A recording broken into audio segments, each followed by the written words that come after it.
This footage was shot in 1958. It is not 1850. It is not the Victorian era. It is 3 years after the signing of the Universal Declaration of Human Rights. 13 years after the end of the Second World War and the Holocaust. The man holding the camera will vote in the first election of the European Economic Community 1 year later. He will go home, watch the news about the Nuremberg trials, and tell his children that racism is evil. And right now he is leaning over a wooden fence. That fence is 3 feet high. There is a sign on it. It says Congolese Village. For 6 months in 1958, over 41 million people visited the Brussels World's Fair. 12 million of them stopped at this enclosure. They pointed. They laughed. They took photographs. They threw food. This was the last human zoo in Europe. Almost nobody knows it existed. For 50 years this footage sat in a cardboard box in an attic in Flanders. It was uploaded to the internet by the man's grandson in 2008. It has 317 views.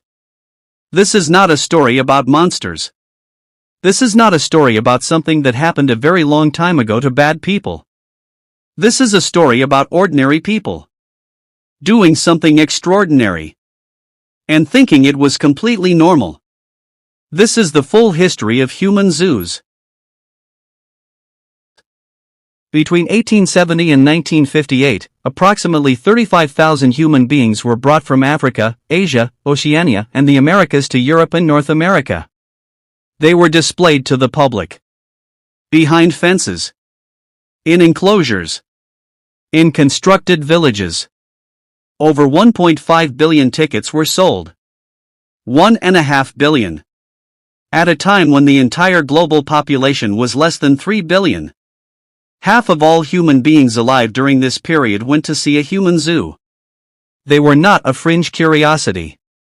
They were the single most popular form of mass entertainment in the Western world for almost 90 years. Every major city hosted them. Every respected newspaper reviewed them. Every major scientist studied them.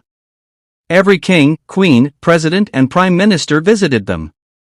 And then, after 1958, they stopped. And almost immediately, everyone pretended they had never happened. They were removed from history books. Removed from museum exhibits.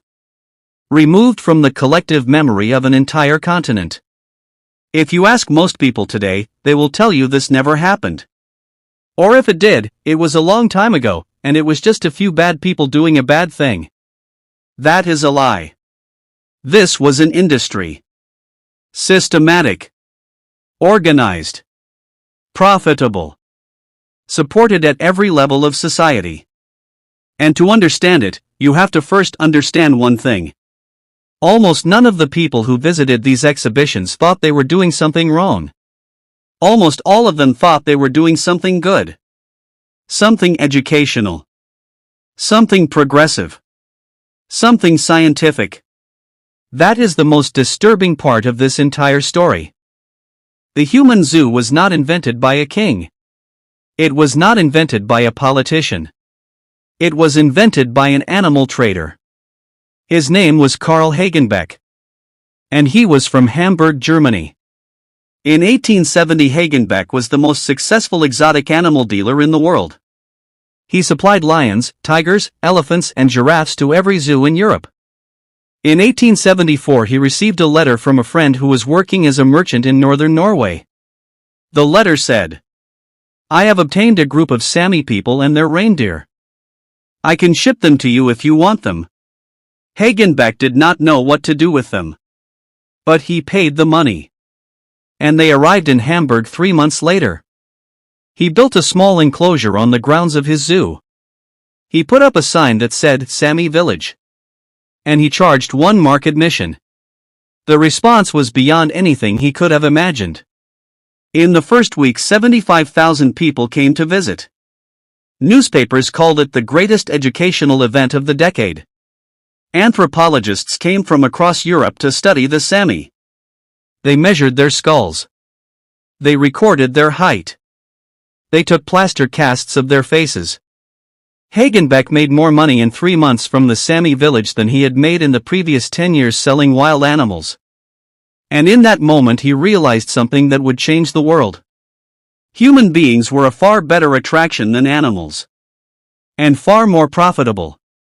Hagenbeck spent the next 40 years perfecting the formula. He brought Inuit from Greenland. He brought Samoans from the Pacific.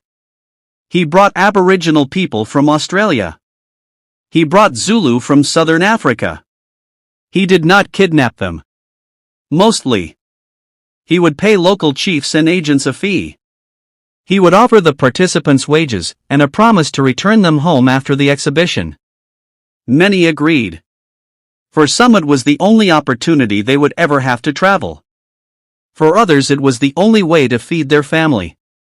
Almost none of them had any idea what they were agreeing to. One Inuit man who was displayed in Berlin in 1881 told a missionary 6 months later, "I thought we had come here to sing our songs and tell people about our home. But they just stare. They do not talk to us. They look at us like we are strange dogs." By 1890 Hagenbeck had created a full global industry. He had agents in every port on earth. He had permanent exhibition grounds in Hamburg, London, Paris, and Vienna. And dozens of imitators had copied his business model. Human zoos were now operating in every single country in Europe. Between 1890 and 1914 was the golden age of the human zoo. There was not a single year in this period where there was not at least one major human exhibition running somewhere in Europe. Some ran for weeks. Some ran for months. Some ran for years. Let me take you through some of the largest. In 1897 Brussels hosted the World's Fair. 267 Congolese men, women and children were brought to Belgium and displayed in a purpose-built village. 7 million people visited. 7 of the 267 died of pneumonia during the exhibition. They were buried in unmarked graves in the suburbs of Brussels. No names were recorded. In 1905 London hosted an exhibition of 150 Zulu people at Earl's Court. 8 million people came to visit. The Times newspaper reviewed it and wrote, "This is the finest lesson in anthropology ever presented to the British public." In 1910 80 Inuit people from Labrador were displayed in the Crystal Palace in London.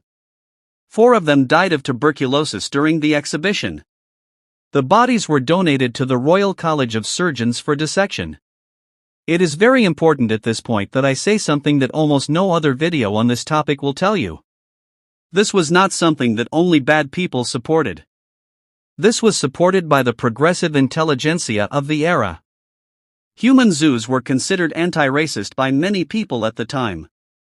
Before human zoos, the popular image of non-European people was of monsters and cannibals. Human zoos showed that they were real human beings. That was considered enormous progress. Yes, they were behind a fence. Yes, they were on display. But for most ordinary Europeans this was the first time they had ever seen a human being from another continent. That is the terrible moral gray area at the heart of this story. There are no easy answers. There are no cartoon villains.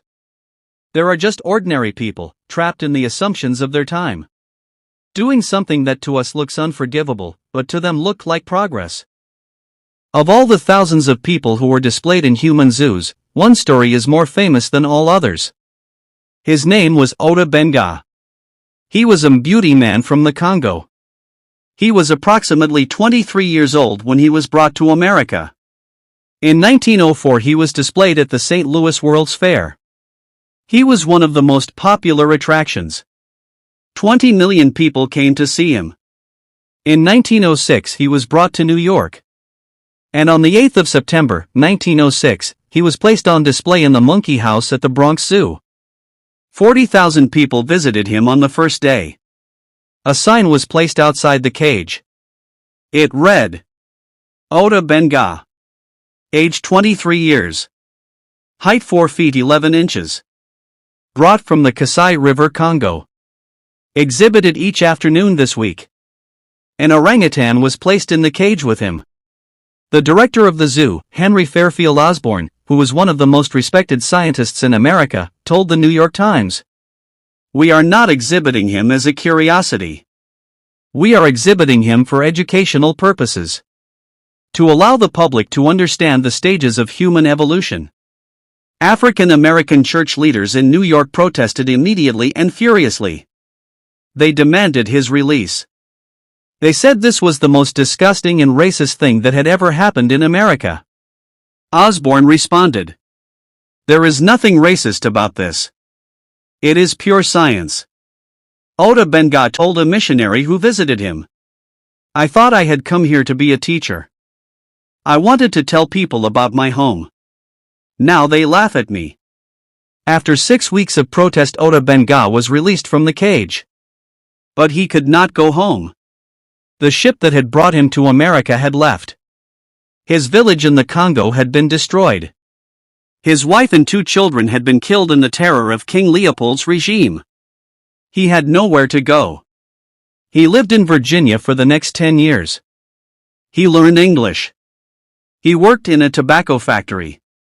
He tried to save enough money to buy a ticket back to Africa.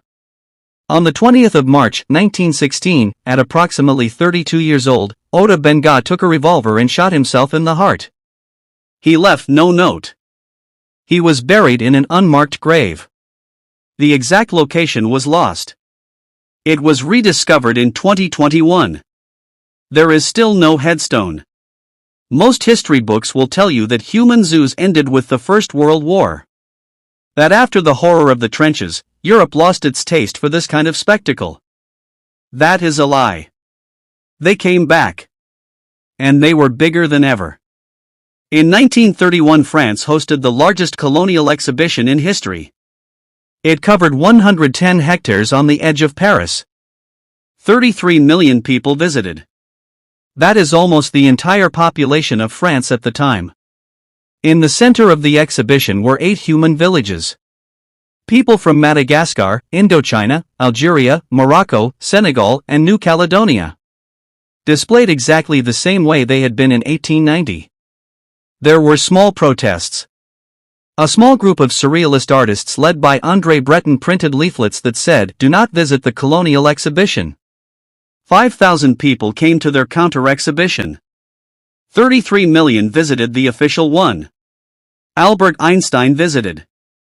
Sigmund Freud visited. The future president of France Charles de Gaulle visited. Almost every major intellectual and artist of the 20th century went. Almost none of them said a single word of criticism. The human zoo was now so normal that even the people who considered themselves the most progressive thinkers on earth did not even see anything wrong with it. Then came the Second World War. Then came the Holocaust. Then came the Nuremberg trials. Then came the Universal Declaration of Human Rights. And everyone agreed. This would never happen again. And then 1958 happened. 13 years after Auschwitz. 3 years after the Declaration of Human Rights. Belgium hosted the World's Fair. And they built a Congolese village. 598 Congolese men, women and children were brought to Brussels. They were told they would be official guests of the Belgian government. When they arrived, they were placed inside an enclosure. Behind a 3-foot wooden fence. They were told not to wear European clothes. They were told to wear traditional clothing. They were told to dance and drum for the visitors. For 6 months this ran. 12 million people visited. Then something happened that has become famous. One morning the visitors arrived. And hanging on the inside of the fence was a handwritten sign. It was written in perfect French. It said, "Stop throwing coins and bananas. We are not animals." The sign was taken down 20 minutes after it was put up. But not before someone took a photograph of it. That photograph was published in one small left-wing newspaper. There was a small minor scandal. The exhibition continued until the end of the fair. When it ended, all the Congolese were sent home. And that was the last one. The very last human zoo in Europe. After 1958, something very strange happened. Everyone forgot. It was not discussed. It was not taught in schools. It was not mentioned in history books. For almost 50 years, the entire industry was erased from the collective memory of Europe. When historians started to dig into the archives in the early 2000s, they were shocked. Not just by what had happened, but by how completely it had been forgotten. Even today, most people will tell you this never happened. Or if it did, it was a very long time ago, and we are much better now. I will leave you with one final thought. This did not end. It just evolved. We no longer put people behind wooden fences. We put them on reality television. We put them on TikTok. We put them on YouTube. We still gather in crowds of millions to watch human beings be displayed for our entertainment. We still throw coins. We still throw bananas. We still leave comments. And we still tell ourselves that this is completely normal. That there is nothing wrong with it. That it is just entertainment. The fence is gone. But very little else has changed. The people who visited the human zoos were not monsters. They were ordinary people. Exactly like you and me. And that is the lesson that nobody wants to learn.